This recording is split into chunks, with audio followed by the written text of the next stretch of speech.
अस्सलाम वालेकुम दोस्तों, तुसीं देख रहे हो हसीन पंजाब टीवी ते मैं तुहाडा मेज़बान अमीर हमजा। दोस्तों, सब तो पहले अपने चैनल हसीन पंजाब टीवी नूं करो सबसक्राइब ते नाल लगे बैल दा बटन दबाओ ताकि साडी हर नई आने वाली वीडियो साडे वीरां तक आसानी नाल पहुंच सके और तुसीं वो वीडियो देखो सब तो पहले। अज जनाब अपने वीरां भरावां वास्ते एक अनमोल हीरे की वीडियो लैके हाजिर होए हैं। एक जस्सी साहिवाल क्रॉस गां की वीडियो लैके हाजिर होए हैं। दूसरा सुवा सूइए माशाल्लाह बड़ी खूबसूरत है। कैमरामैन साहब गां दिखाएंगे, उस तो बाद सारिया गल्लां बातां मालकां कोलों पुछांगे कि कदों सूइए, कितना दुध है, की डिमांड है। कैमरामैन साहब गां दिखाओ, सिरों कोनी, लाल गोरा रंग, पूरा मुर्दा थन और सोहणियां विरलां, मोटा थन लग्या होया है माशाल्लाह। थब्बे दा हवाना, कद चंगा, वेल चंगी, बाकी हर एक चीज कैमरे की नजर वीरां दे सामने माशाल्लाह। इन्ना सनप, इस तरह का कद काठ, इस तरह का थन हवाना कट किसी गां नूं हुंदा है। मेरे वीरां ने गां देखनी है, वीडियो एंड तक देखनी है। वीडियो अच्छी लगे लाइक ते शेयर जरूर करना है। अपनी राय का इजहार कमेंट सैक्शन च करना है। आरफ वाला इस गां की लोकेशन है। आरफ वाले तो 18 तो 19 किलोमीटर के फासले से एक गां खलोती है। जस्सी ते साहिवाल का क्रॉस है। दूसरा सुवा सूइए, पिछे बच्चा है। अच्छे तरीके कैमरामैन साहब जानवर दिखाना है, दिखाने दे विच कोई कमी बेशी ना रवे। बाकी लेने देने मुकद्दर ने।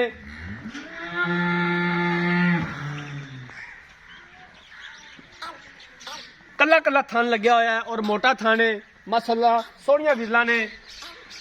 तोरो भाई जाने नूं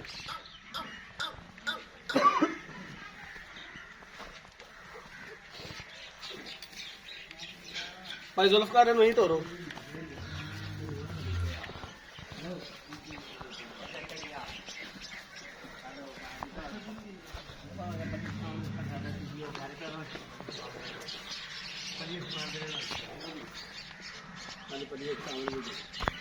अल्लाह का खास करम है कि अपने वीर भरावां नूं अच्छे तो अच्छा जानवर दिखाई दा। जिस तरह साडे वीर भरा डिमांड करते हैं उस तरह के जानवर दिखाई दे ने। कोशिश करी दिए कि अच्छे तो अच्छा जानवर अपने वीर भरावां नूं दिखा सकीए। बाकी लेने देने मुकद्दर ने।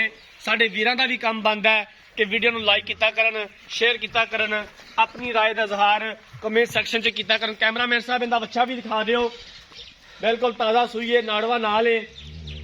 आ बच्चा जी सेम अपनी मारन का लाल गोरा।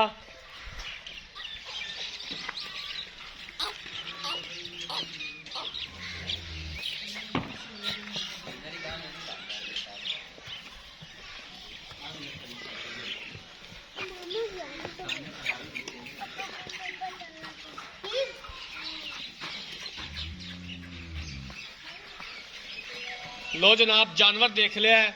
मालका नूं बुलाने ते मालका दे कोलों सारी गलबात पुछ लैने। कैमरामैन साहब तुसीं तसल्लियां करवाओ, अच्छे तरीके दे नाल थन हवाना दिखाओ।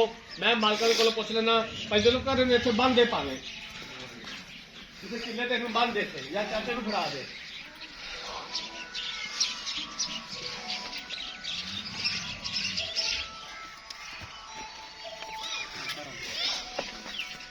इत्थे आ जाओ मेरे कोले। अस्सलाम वालेकुम जी। वालेकुम अस्सलाम जी। भाई जुल्फकार की हाल है? शुक्र है अल्लाह का जी। तबीयत से ठीक है? हाँ जी सब खैर है। गां जी कैमरामैन साहब दिखा रहे ने किनवा सुबह सुई है ते कदों सुई है? ए जी दूसरा सुबह सुई है अपनी गां। ते अज 3 दिन हो गए सुई नूं जी। शाम नूं 3 दिन हो जाने। शाम नूं 3 दिन हो जाने ने पूरे। अज तीसरा दिन है। दूसरा सुबह सुई है। हाजिर टाइम 2 टाइम का बोला किन्ना है, किन्ना सानू चवा दोगे? इस गां को जी हाजिर टाइम बोला आप इस टाइम 18 लीटर चुवावांगे गडवी नाल। कोई थना का वादा घाटा, कोई मसला मसाया, कोई छट्टा फुहार? कोई घाटा वादा थना च छट्टा फुआरा साहब जी अपनी गारंटी असीं जिम्मेवार हैं जी। एवं माड़ी जी दात छोटी बच्ची होती थी एवं 19-20 का फर्क पाती है, महसूस नहीं कराती। अच्छा टाक का फर्क है थोड़ा जा 19-20 का। हाँ जी। बाकी गां का कोई मसला मसाइल नहीं है ना किसी किस्म का ना उसे इंशाल्लाह ठीक हो गया। किन्ने का मुल है, किन्ने दे पैसे ने दीद प्यार वाले, किन्ने दी आपां फाइनल बेचनी है? इहदा जी मुल आपां जेड़ा करन भावें जिन्ना मर्जी कर लईए। अपनी भेड़ इस टाइम अल्लाह दे हुक्म नाल 4 लाख वालियां तो भी चंगी है। बाकी मजीद आप गां देवांगे जी 2,90,000 रुपए की। 2,90,000 ਰੁਪਏ ਦੀ ਇਹਦੇ ਵਿੱਚੋਂ ਕਰਿਆ, ਇਹਦਾ ਦੀਦ ਪਿਆਰ ਹੋ ਜਾਏਗਾ। ਕੋ ਪਿਆਰ ਮੁਹੱਬਤ ਕਰ ਲੈ ਸਾਂ ਤੇ ਇਨਸ਼ਾਅੱਲਾ ਆਪਣੀ ਗਾਂ ਚੋਵੇਗਾ ਜਿਹੜਾ ਬੰਦਾ ਯਾਦ ਕਰਸੀ ਕਦੇ। ਜੀ ਠੀਕ ਹੋ ਗਿਆ। ਲੋ ਜਨਾਬ, ਮਾਲਕ ਦੀਆਂ ਗੱਲਾਂ ਬਾਤਾਂ ਸੁਣ ਲਈਆਂ ਨੇ। 2,90,000 ਰੁਪਏ ਦੀ ਡਿਮਾਂਡ ਕੀਤੀ ਹੈ। 18 ਲੀਟਰ ਹਾਜ਼ਰ ਟਾਈਮ ਬੋਲਾ ਮੌਜੂਦ ਹੈ ਗਾਂ ਦੇ ਕੋਲ। ਤੀਸਰਾ ਦਿਨ ਹੈ ਅੱਜ ਸੂਈ ਨੂੰ, ਦੂਸਰਾ ਸੂਆ ਸੂਈ ਹੈ, ਪਿੱਛੇ ਬੱਚਾ ਹੈ। ਅਗਰ ਕਿਸੇ ਵੀਰ ਭਰਾ ਨੇ ਇਹ ਜਾਨਵਰ ਖਰੀਦਣਾ ਹੈ, ਰਾਬਤਾ ਨੰਬਰ 0312 612 2054, 0312 612 2054, ਇਸ ਨੰਬਰ ਤੇ WhatsApp ਬਣੀ ਹੈ। ਅਗਰ ਸਾਡੀ ਅੱਜ ਵਾਲੀ ਵੀਡੀਓ ਪਸੰਦ ਆਏ, ਵੀਡੀਓ ਨੂੰ ਲਾਈਕ ਤੇ ਸ਼ੇਅਰ ਜ਼ਰੂਰ ਕਰਨਾ ਹੈ। ਜ਼ਿੰਦਗੀ ਰਹੀ ਤਾਂ ਮਿਲਾਂਗੇ ਇੱਕ ਨਈ ਵੀਡੀਓ ਦੇ ਨਾਲ। ਆਪਣੇ ਮੇਜ਼ਬਾਨ ਅਮੀਰ ਹਮਜ਼ਾ ਨੂੰ ਦਿਓ ਇਜਾਜ਼ਤ। ਅੱਲਾਹ ਹਾਫਿਜ਼।